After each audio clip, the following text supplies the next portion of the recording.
À la dernière vidéo, donc celle-là, je vous ai dit que j'avais perdu un peu plus de 10 kilos en 3 mois. Mais finalement, j'ai fait les chiffres, j'ai regardé, mais il s'avère que j'ai perdu 18,750. 18 kilos, 750 grammes, c'est énorme. Évidemment, j'en ai repris un peu, mais je vous montre, en 3 mois, j'ai perdu 18,750. On regarde les chiffres. La perte, elle a été calculée chaque jour. Si vous voyez ici, j'ai commencé à 72,90. J'ai ensuite perdu, voilà, j'ai perdu 700. Le lendemain, 550. Le système a calculé toutes mes pertes. J'avais simplement qu'à rentrer mon poids du jour et ça calculait la perte depuis hier. Regardez, si je sélectionne juste tout ce qui est vert, et là, vous n'allez rien comprendre. Moi non plus, j'ai rien compris quand j'ai fait ça. Regardez, regardez. La somme, c'est 18,750. J'ai perdu 18,7 kilos en 3 mois. Attendez, c'est pas ça le pire. Regardez, j'ai une colonne dessert. Qu'est-ce que je considère être un dessert? Le chocolat, les petits croissants commerciaux, les biscuits. Chaque fois que j'en mangeais, je le mettais dans le système et je rentrais le total calorique de la journée dans la case. Dans cette colonne, j'ai la somme. On parle de 24 424 en 3 mois, en 90 jours. 274 en moyenne par jour. Il y a des jours où c'était 0, d'autres où c'était 600. Bref, ça faisait une moyenne de 274. J'ai mangé 24 424 calories. Pourquoi est-ce que c'est important ce chiffre? Parce que ce qu'il faut savoir, c'est que pour perdre 1 kg, il faut incinérer 7700 calories. 1 kg égale 7700 en moins de déficit. Ça veut dire que si j'avais pas mangé ce 24 424, on divise 24 424 par 7500, ça donne un peu plus que 3 kilos. Ben vous vous rappelez, j'ai terminé à 62,05. Mon objectif, c'était 59. Ben ça aurait été le 3 kilos. Si j'avais pas mangé ces petits croissants commerciaux, si j'avais pas mangé ce chocolat, si j'avais pas mangé cette moyenne de dessert pendant de 274 par jour, calories par jour, j'aurais atteint mon objectif. Bon, je vous ai dit que j'ai perdu 18. Par contre, j'en ai aussi repris. On va regarder, on va faire la même chose et on va retourner dans la colonne perte parce que cette colonne, elle calcule exactement tout, donc ce qu'on a pris également. Donc, je vais laisser de côté le 0, mais à partir de 0, donc 50 grammes, 100 grammes, 250 grammes, je vais tous les sélectionner et on va voir en tout combien j'ai pris. Donc, j'ai pas repris plusieurs fois, hein, c'était que... écoutez, 18 jours où j'ai pris, et en tout 7,9 kilos. Donc j'ai perdu 18,7 et j'en ai pris 7,9. Ça a donné donc un résultat d'environ 10 kilos. Mais c'est énorme quand on regarde des chiffres comme ça, parce que c'est quand même énorme. Moi, je trouve ça énorme. Vous imaginez si j'avais fait une perte parfaite? Je connais personne qui fait des pertes parfaites, qui perdent. Ah, peut-être ceux qui jeûnent tous les jours, jeûne sec, jeûne hydrique. Peut-être que eux pourraient avoir une perte parfaite puisqu'ils n'ont pas de raison puisqu'il n'y a pas de nourriture. Le corps ne va pas faire de rétention d'eau. Bon, peut-être, mais je connais personne qui soit capable de, pendant 90 jours, perdre sans maintenir le lendemain ou prendre un peu. Ok, on va regarder les calories parce que les calories c'est super important. Donc en tout, en moyenne, par jour sur 3 mois, dans 90 jours, j'ai mangé une moyenne de 1735 calories. Et ça en fait, c'est assez élevé parce qu'il faut comprendre que vous avez vu les 47 derniers jours, c'est les 47 jours où j'étais de plus en plus sévère en fait parce que je perdais du poids assez rapidement. J'ai commencé à 65,9 je crois. Dans les 65 kilos. Et en fait, ça, c'est beaucoup plus bas que le 72,9. Donc 72,9, je pouvais manger beaucoup plus de calories et quand même perdre. Quand on baisse, plus on perd du poids et plus il faut, moins il faut manger de calories tout simplement parce que son corps a moins besoin d'énergie. On est plus petit, on a moins de demandes. D'accord? Donc vous m'avez vraiment vu aux 47 derniers jours où vraiment parfois je mangeais 1000 calories, parfois 1200, 1300, parfois 2000, parfois 2300. Mais il y avait plusieurs jours quand même où je mangeais dans les 1000 calories. Ça, c'était pas beaucoup. Mais c'est grâce à ça que j'ai fait une moyenne sur 3 mois, 2735 calories. On va regarder les protéines. Vous savez, on entend souvent dans les régimes, ouais, il faut toujours manger plein de protéines et tout, blabla. C'est le roi de la protéine, c'est le roi des macros. C'est vrai que ça aide à couper l'appétit, mais ça reste que les 3 groupes de macronutriments sont super importants. Et moi, je mange de tout. Vous m'avez vu manger du gras, du sucre, des protéines. Donc, techniquement, il faut vraiment que vous mangez de tout. C'est la preuve. Bah oui, parce que si j'avais pas perdu, on n'aurait pas pu dire que les glucides participent à la minceur, à un programme minceur. Si j'avais rien perdu, on aurait pu mettre la faute sur les glucides. J'ai mangé une moyenne 341 calories. Ok, 341 calories par jour venaient des protéines. Niveau des glucides, 750 en moyenne, donc c'est vraiment beaucoup plus. Et au niveau des lipides, donc des gras, 634 calories venaient des lipides. J'ai bu d'alcool, je crois, 2 ou 3 fois, 7 verres de vin. Bon, c'est plutôt correct en 3 mois. Donc, au niveau des pas, super intéressant. Il y a des jours où j'ai marché 0, comme vous pouvez voir, des jours où j'ai marché 26 000. Mais ça m'a donné une moyenne de 16 300 pas. Donc, finalement, qu'est-ce qu'on peut tirer comme conclusion du chapitre 1? J'ai adoré le chapitre 1. Donc, franchement, à partir de maintenant, quoi que je fasse, le moindre commentaire qui va me dire « Ouais, il faut que tu fasses ça, il faut que… » Parce que le monsieur, la madame sur Internet, c'est vraiment la source de connaissances infinies qui a réponse à tout. Et ben moi, je pourrais gentiment rediriger les gens à cette étude de données qui a été exhaustive. Bon, moi, je suis habituée à prendre mes données tous les jours. Ça fait partie de mon boulot. C'est rien, moi, ces fichiers-là. Je sais que personne ne fera ça. Il y a les professionnels du fitness, oui, c'est leur boulot. Mais il faut comprendre que tout le monde a son opinion sur les régimes. Je vous l'ai dit pendant le chapitre 1, je vous en ai parlé. Tout le monde sait mieux que vous ce qu'il vous faut. Alors déjà, arrêtez, j'ai perdu 10 kilos en 3 mois, c'est super santé. Mais c'est santé, mais en fait, c'est pas super santé. Parce que la vérité, c'est qu'en 12 semaines, en 90 jours, 10 kilos, c'est agressif. Ça fait 800 grammes par semaine en moyenne. Pour ceux qui comprennent pas trop les régimes et qui croient que 20 kilos en un mois, ça se fait comme ça avec un produit miracle, c'est possible que ça n'ait l'air de rien. Mais je pense qu'au niveau du visuel, donc avant, après, on a quand même un petit peu de… On a fait, voilà, on a fait du chemin quand même. Hein. Donc à ce niveau-là, il faut comprendre que 800 grammes, presque 1 kilo par semaine, c'est vraiment agressif. On appelle ça une sèche agressive dans le monde du diète, dans le monde du fitness. Et une sèche agressive, c'est pas pour tout le monde. Et c'est pas facile. Et c'est pour ça, en fait, que je meal prep. Pourquoi? Parce que je veux m'assurer des résultats. Je veux mettre tout de mon côté, tout en faisant un peu plaisir quand même, parce que j'ai besoin d'un petit chocolat, j'ai besoin de… Mais j'ai quand même perdu presque 1 kilo par semaine. C'est ultra agressif. Mais c'est énorme, quoi. Surtout que je suis petite, rappelez-vous, je suis petite. Hein, pour ceux qui ne savent pas, je suis petite.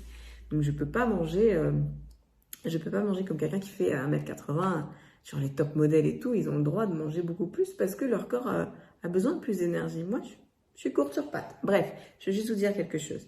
Une étude de données comme ça, c'est possible si vous comprenez l'importance du déficit calorique pour perdre du poids. Si vous pensez aujourd'hui, encore en 2026, que pour perdre du poids, il y a un programme miracle, il y a une manière de faire autre que le déficit calorique, eh ben, moi, je peux pas faire mieux que ce que je vous ai montré pendant 47 jours. À mon avis, c'est la balance. C'est la balance et la balance uniquement qui va vous donner le chiffre exact. Non seulement le vrai chiffre sur la balance, mais l'heure exacte. Et ça, que la prépa repas, que tous ces contenants, ça, si vous pouvez vous organiser, si vous avez un plan, si vous avez une méthode pour juste vous assurer que tous vos repas sont prêts pour que le soir, quand vous rentrez crevé, vous n'ayez pas à dire « Ah, je sais pas, je vais manger santé. De toute façon, je vais mincir. » Non, vous n'allez pas mincir automatiquement. Pour avoir une garantie, il faut avoir un bon plan. Moi, j'ai ma garantie en étant prête avec mes meal prep. J'ai 800 calories, environ entre 700, 600, 800, 900 calories en tout de 1000 pour 3 repas chaque jour. Je sais que j'ai une nourriture de qualité qui m'attend, j'ai des repas qui m'attendent, j'ai qu'à les réchauffer 2 minutes à la poêle.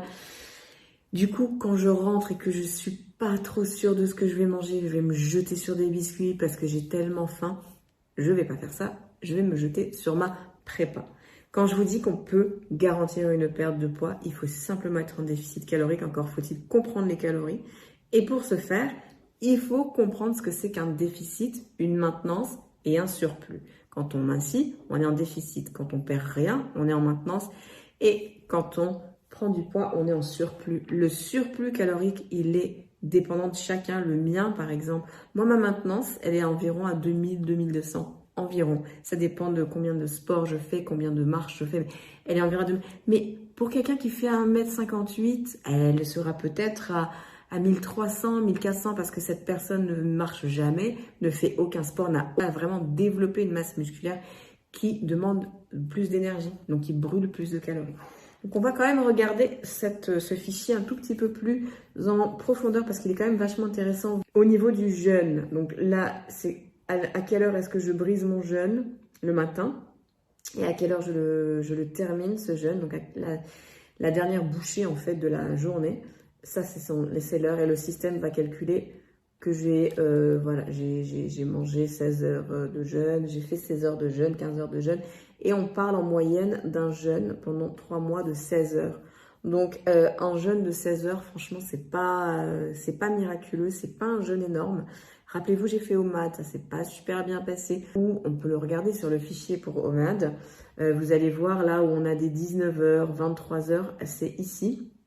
Donc ça s'accélère, ça va jusqu'à 23 heures. Donc j'ai fait ça pendant combien de jours? 10 jours.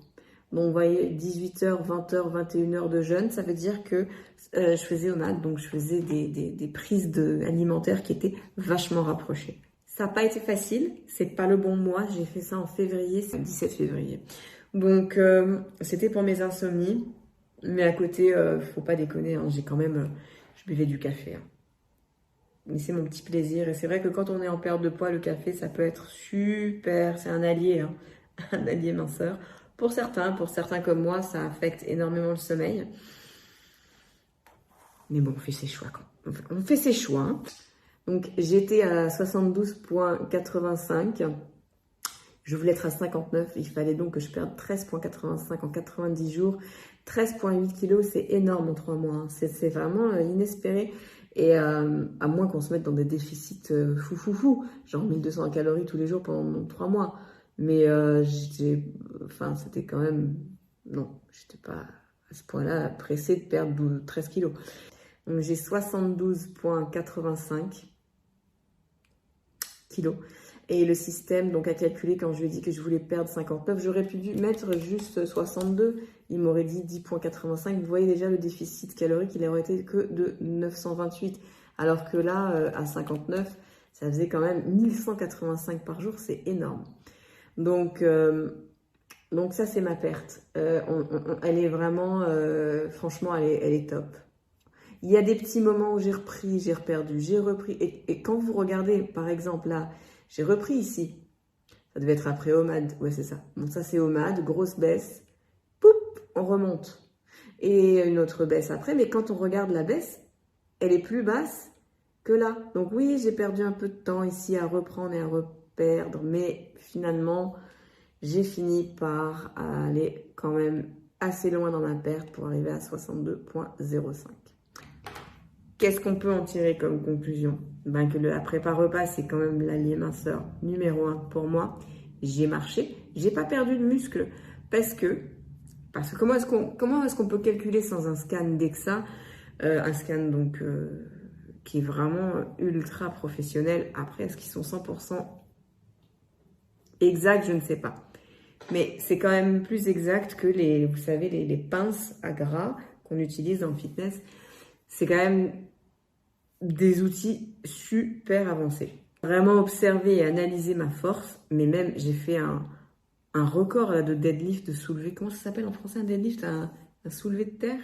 Je crois que c'est un soulevé de terre. Le jour où je sais plus si c'était 80. Mais bref, j'ai jamais fait ça de ma vie. Donc c'était la première fois. C'est énorme. On est en déficit calorique, on est au régime. Et là, pow! on arrive à soulever 80 kilos, alors que d'habitude, on en soulève que au maximum 75. C'est énorme. Donc, j'ai testé la force au niveau des jambes, la force au niveau des bras. En 3 mois, rien n'a bougé, même que ça a un petit peu augmenté.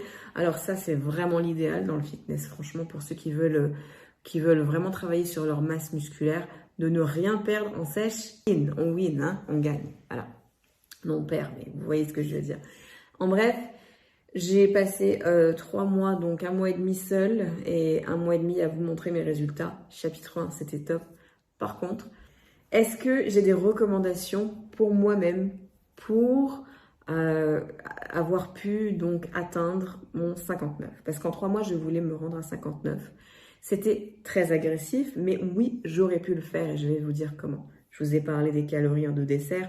Déjà, si j'avais pas mangé de chocolat, de petits gâteaux, tout ça, j'aurais eu peut-être moins de fun ce soir, tous les soirs. Et j'aurais peut-être eu tellement envie d'un chocolat que j'aurais craqué, mais de façon exponentielle. Donc, j'aurais pu prendre, je sais pas moi, 6000 calories de chocolat pendant 2 semaines. Pourquoi je dis ça? Parce que c'est tout à fait normal. Si on restreint nos prises caloriques et en plus, on n'a même pas notre petit carré de chocolat, c'est pas que c'est triste, parce qu'il n'y a pas que ça dans la vie, le chocolat, mais